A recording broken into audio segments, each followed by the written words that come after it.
नौकरी पर जाता तो जवान है पर लौटता बूढ़ा होकर है। एक बाप अपनी पूरी जिंदगी अपने बच्चों के सपने पूरे करने और घर को ठीक से चलाने में निकाल देता है।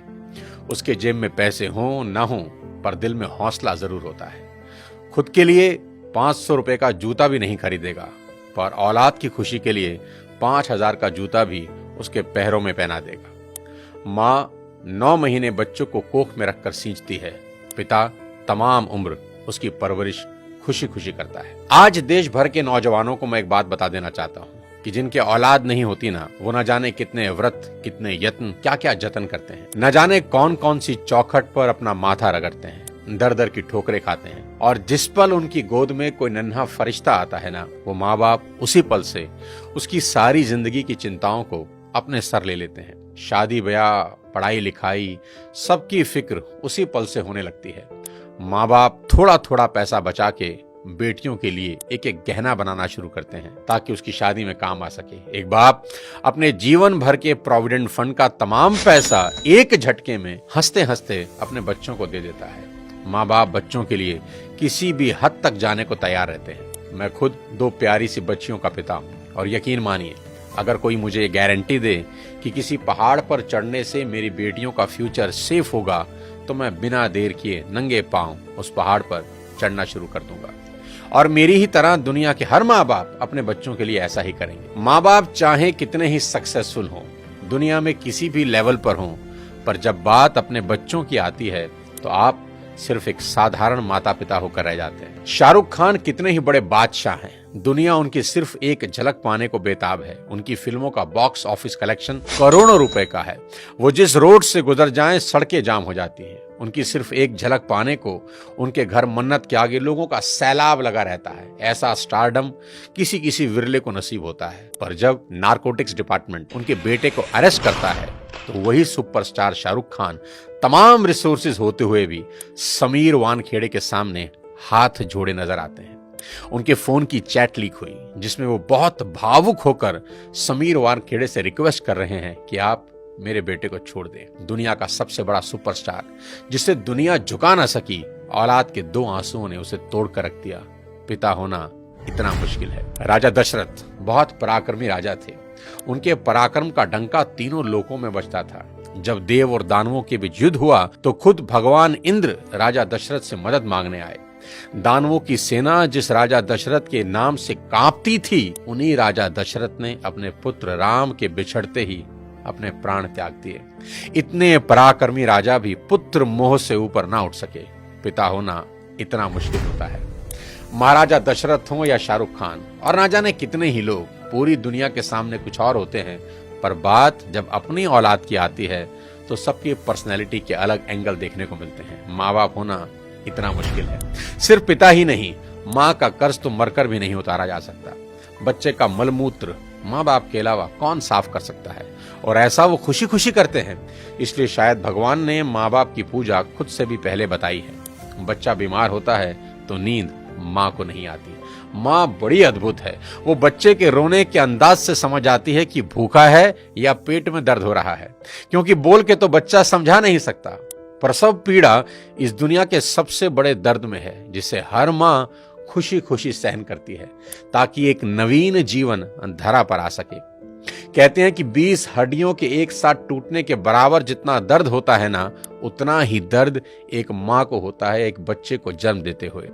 याद रखना, इस दुनिया में सिर्फ एक रिश्ता बिना स्वार्थ के होता है, और वो होता है माँ बाप का अपने बच्चों के साथ। उनको बच्चों में सिर्फ इतना ही इंटरेस्ट होता है कि उनके बच्चे कामयाब बने, नेक बने। इसके अलावा उनका कोई सेल्फ इंटरेस्ट कभी नहीं होता। मेरे को यही लगता है कि माँ बाप आपके पैशन के अगेंस्ट नहीं है, ठीक है? वो बस आपको गरीब नहीं देखना चाहता। आज के इस वीडियो में बात करना चाहता हूं आज की जनरेशन से और उनके अपने माँ बाप से रिश्तों के बारे में। सबसे पहले मैं ये एक्सेप्ट करना चाहता हूं कि आज की जनरेशन हर लिहाज से पिछली सभी जनरेशन से बेस्ट है, क्योंकि जितना एक्सपोजर इनको मिला है उतना कभी किसी जनरेशन को नसीब ही नहीं हुआ। मैंने मोबाइल फोन का इस्तेमाल करना शुरू किया जब मैं 21 साल का था। मेरी छोटी बेटी ने फोन और लैपटॉप का इस्तेमाल शुरू किया जब वो 6 साल की थी। जितना टैलेंट आजकल के बच्चों और युवाओं में देखने को मिलता है, इतना टैलेंट पहले कभी नहीं था। और मैं ये सिर्फ आपका दिल रखने के लिए नहीं कह रहा, मैं दिल से इस बात को फील करता हूँ। आज के इस दौर में 98 to 100% मार्क्स कई स्टूडेंट आराम से ले आते हैं, और अगर कोई 98% और 100% मार्क्स ला रहा है तो किसी को कोई हैरानी नहीं होती। और हमारे दौर में सब सब्जेक्ट के मिलाकर भी कई बच्चों के 100 पूरे नहीं हो रहे थे। तो ये बात तो बिल्कुल तय है कि आज की पीढ़ी में टैलेंट की कोई कमी नहीं है। लेकिन कहानी में ट्विस्ट कब आता है जानते हैं?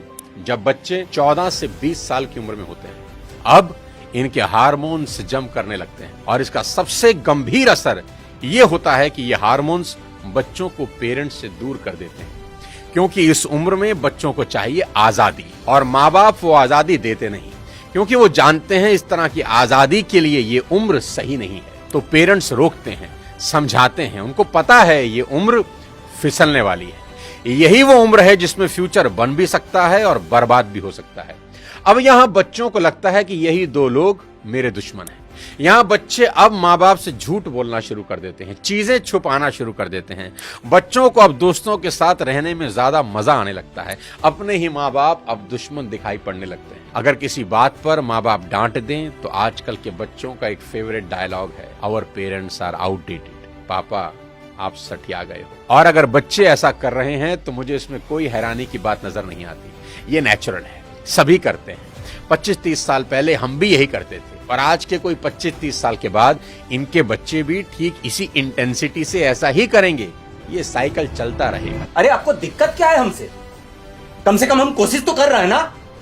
बाकी मोहल्ले के लौंडों के जैसे सड़क पे आवारागर्दी तो नहीं कर रहा है, लंठाई तो नहीं कर रहा है। पढ़ाई पे ध्यान दिए होते तो अरे नहीं गया ध्यान पढ़ाई पे। एक और कहानी जो इस उम्र में होती है वो ये कि बच्चे अपने पेरेंट से अब नफरत करते हैं और दूसरे पेरेंट की बात खुशी खुशी सुन लेते हैं। यहाँ अपना ही एग्जाम्पल देता हूँ। आज बहुत लोग मेरी बात सुनते हैं और मानते हैं, दूर दूर से कंसल्टेशन लेने आते हैं, पर मेरी अपनी बेटी को समझाने में मेरे पसीने निकल जाते हैं। कपिल शर्मा के शो में आमिर खान का भी यही प्रॉब्लम है, जो उन्होंने बताया कि सभी स्टार्स के बच्चे अपने करियर की सलाह मुझसे लेने आते हैं, पर मेरे अपने बच्चे मेरी बात नहीं सुनते। बच्चे बात सुने या ना सुने ये मेरी प्रॉब्लम नहीं है, मेरी चिंता कुछ और है, वो बताता हूं आपको। अभी कुछ दिन पहले मैं एज अ चीफ गेस्ट अपनी बेटी के स्कूल में गया, जहां उनकी प्रिंसिपल ने मुझे इनवाइट किया। उनका कोई एनुअल डे प्रोग्राम था। मैंने वहां भी यही कहा कि मेरी चिंता बच्चों की परसेंटेज को लेकर कुछ ज्यादा नहीं है, क्योंकि पिछले 20 साल में कोई 200 से ज्यादा कॉर्पोरेट्स को मैं ट्रेन कर चुका हूं, और मैं जानता हूं कि स्कूल और कॉलेज में पढ़ाई जाने वाली 90% बातें जिंदगी में कहीं काम नहीं आती, और 90% बातें जो जिंदगी में काम आती हैं वो स्कूल और कॉलेज में पढ़ाई ही नहीं जाती। मुझे तो याद ही नहीं कि कब sine theta upon cos theta is equal to tan theta मैंने अपनी जिंदगी में कहीं इंप्लीमेंट किया। एज अ पेरेंट आज मेरी सबसे बड़ी चिंता यही है कि बच्चे किसी गलत संगत में पढ़कर कोई गलत रास्ता ना ले लें, क्योंकि कुछ रास्ते ऐसे हैं जिसमें वापसी करीब करीब नामुमकिन है, जैसे नशे का रास्ता, जहां एक बार इंसान चला जाए तो फिर वापस नहीं लौटता। नशे पर एक पूरा वीडियो मैंने बनाया है, एक बार जरूर देखना। कोई ऐसा कदम ना उठाएं जिसका पछतावा उन्हें सारी उम्र हो। एक शेर है कि एक गलत कदम उठा था राहे शौक में, एक गलत कदम उठा था राहे शौक में, और मंजिल तमाम उम्र मुझे ढूंढती रही। कि आदमी एक गलती करता है और फिर रास्ता कभी मिलता नहीं। और मेरी तो सभी स्कूल टीचर से बस इतनी ही उम्मीद है और गुजारिश है कि वो बच्चों को एक अच्छा इंसान बना दे, क्योंकि टीचर आज जो पढ़ाने वाले हैं उससे ज्यादा ज्ञान तो गूगल पर एक क्लिक में अवेलेबल है। आज टीचर की रिस्पॉन्सिबिलिटी पहले से कहीं ज्यादा है। वो अपने स्टूडेंट्स को मॉरल वैल्यू सिखा दें, बस देश के लिए कुछ करने का जज्बा उनमें भर दें तो सोने पर सुहागा हो जाए। और अगर माँ बाप के प्रति ग्रेटिट्यूड की भावना उनके अंदर आ जाए तो वो कुछ ना कुछ जिंदगी में कर ही लेंगे। टीचर इंश्योर करें कि बच्चे कुछ भी छुपाएं नहीं, और अपनी सभी छोटी बड़ी बातें अपने टीचर से या पेरेंट्स से डिस्कस जरूर करें। उन्हें समझाएं कि अगर कोई भी प्रॉब्लम है तो उसका हल जरूर है।